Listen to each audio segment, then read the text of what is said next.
because of lack of movements for people who are able to earn their livings, this had to be done.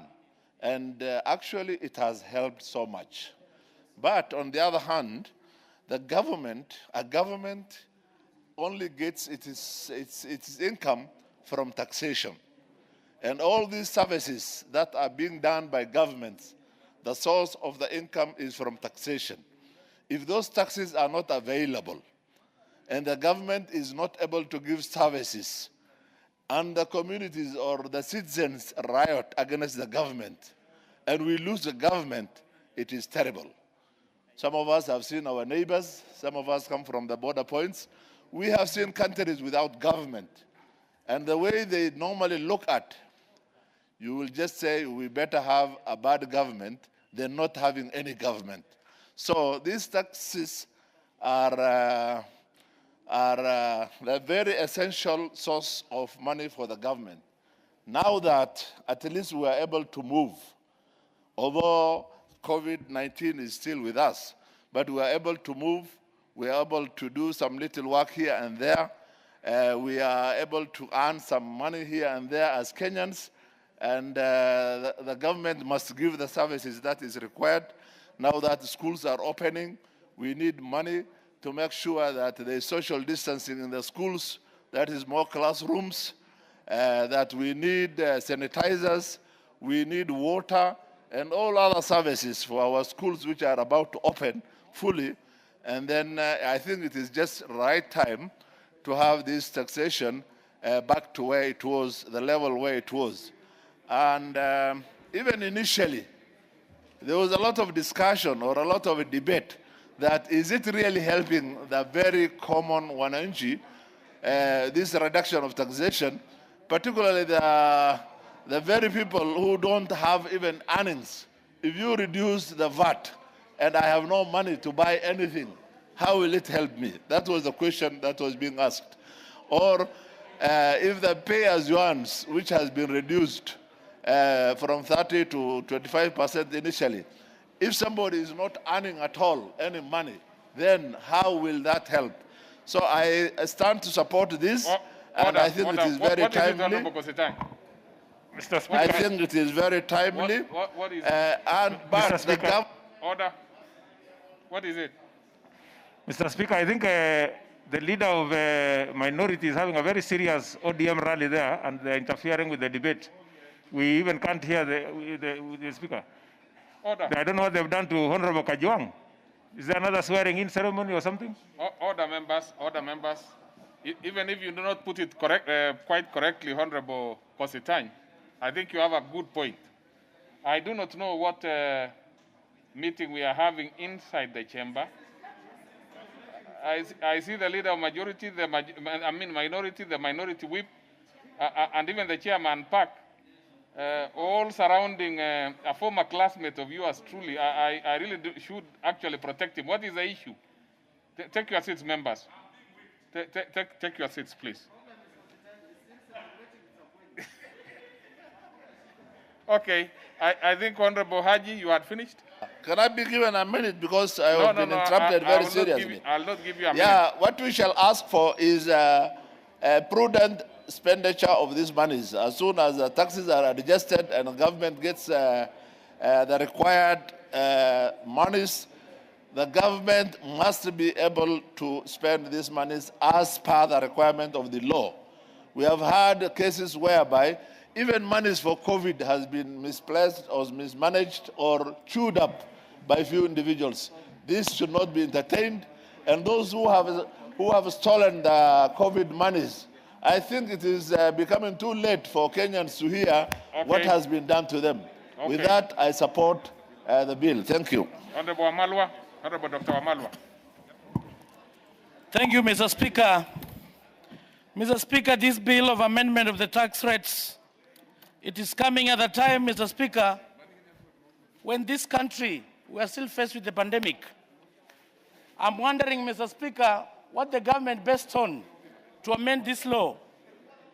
Mr. Speaker, when you look at the positivity rate right now, Mr. Speaker, it's still going up. The issue, Mr. Speaker, is worsening like never before. At the moment, Mr. Speaker, our first line defense, the healthcare workers, Mr. Speaker, are dying.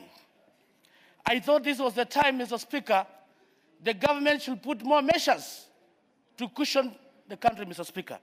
Unfortunately, Mr. Speaker, it is the opposite. It is the responsibility of the government, Mr. Speaker, to ensure that their people are safe. Mr. Speaker, of course, we know we need a delicate balance, Mr. Speaker, because for the government to run, it needs something. Mr. Speaker, the basic principle when it comes to budgeting, you look at your revenue, Mr. Speaker. And if your revenue has reduced, maybe because of the pandemic, the logic dictates that you harmonize your programs, Mr. Speaker. And we know, Mr. Speaker, in this country, as Honorable Badi had said, the big problem, Mr. Speaker, is in governance, the corruption. So by us increasing these rates back to where it was, Mr. Speaker, we are not solving the solution, Mr. Speaker.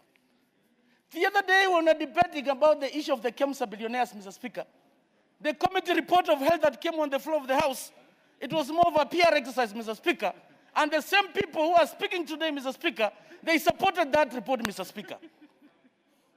This is the time we must come out clearly, Mr. Speaker. Of course, we salute His Excellency the President when he came up with the measures to cushion the Kenyans. It was well received. But I thought, Mr. Speaker, those measures of cushioning Kenyans was supposed to be determined based on the situation of corona in this country. The WHO recommendations, Mr. Speaker, the measure is on positivity rate. This is the time, Mr. Speaker, the pandemic is worsening. I thought the government should put more measures, Mr. Speaker. What confirms to the government that the positivity rate has gone down? Look at the doctors. They're striking all over. They are dying, Mr. Speaker. The situation is worsening. So the government should have should have given more cushions, Mr. Speaker. But it's now contrary to what we are seeing here, Mr. Speaker. So the truth of the matter is the issues of corruption. Mr. Speaker, it's the highest time the government needs to rationalize, maybe to harmonize its programs, because the revenue is going down, Mr. Speaker. Mr. Speaker, as we speak here today, I know the government has put in place so many priorities. This is the time we should harmonize those priorities, Mr. Speaker, and have those priority ones and forget about the others. Otherwise, coming here for PR exercise, Mr. Speaker, Kenyans are dying. Doctors are dying. Many people cannot afford food.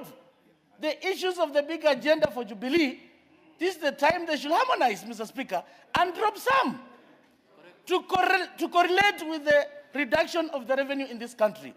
I know we need a delicate balance. For the government to move, Mr. Speaker, of course it needs money. So we are calling upon legislators, as you look at this bill, let's debate it objectively, Mr. Speaker. I know the government is between a hard place, a rock and a hard place. If we can help Kenyans, Mr. Speaker, so that we can be able to move. But I support, Mr. Speaker. But let's look at the issue of corruption that is leading into wastages in this country, Mr. Speaker. I thank you and I support. Honorable members, the less the better. If we can have members reducing their time on their own, we'll be able to have many members speaking. So since top on the list here is Honorable Maanzo, I will give him, even if I'm supposed to go this other direction, but I'll give now 2 slots after Maanzo to my right. Proceed, Honorable Maanzo. The less the better. Thank you, Mr. Speaker, because we don't need to repeat ourselves, and members have already spoken. Yes, thanks, Mr. Speaker, for giving me this opportunity. Mr. Speaker, when COVID-19 struck the world, the reductions of taxes were done, and at the same time, it served as a notification that it will be for a while. So Kenyans anticipated that it will be lowered for that particular moment to stabilize our economy. And again, after a short while, when things improve, and now currently they seem to have improved, then the rates were going to be sent back to normal, Mr. Speaker. So at all material time, Mr. Speaker, there was a notification to all Kenyans that things in relation to the taxes will take that path. Mr. Speaker, also, secondly, the country, and not only Kenya, the whole world has suffered economically. And Kenya even seems to be doing better than many parts of the world, now that Kenyans have adhered to a great extent, coupled with our climate, to to the provisions and the expectations of measures to counter COVID-19. But it is still better now that we are going to festivities that Kenyans do perform much better, because when Kenyans help the country in adhering to the regulations, Mr. Speaker, then the effects, which are very bad economically, are reduced, and we are not going to go back to the same place, Mr. Speaker. At the same time, there are services expected to be taken care of. We have social services. The money is going to all the people, it's not there. The bursaries through CDF is not there. And the counties also have suffered, Mr. Speaker. So unless we pass this and stabilize, go back to normal, Mr. Speaker, the country will now continue to suffer over a long time to the effects of COVID-19, Mr. Speaker. So without me repeating what others have said, I think it's a good measure. And during public participation, Mr. Speaker, one thing came out very clearly, that a lot of Kenyans felt that this reduction helped a certain section of people, but not the common mwananchi. Mr. Speaker, the price of unga never changed. So many other prices never changed despite these reductions.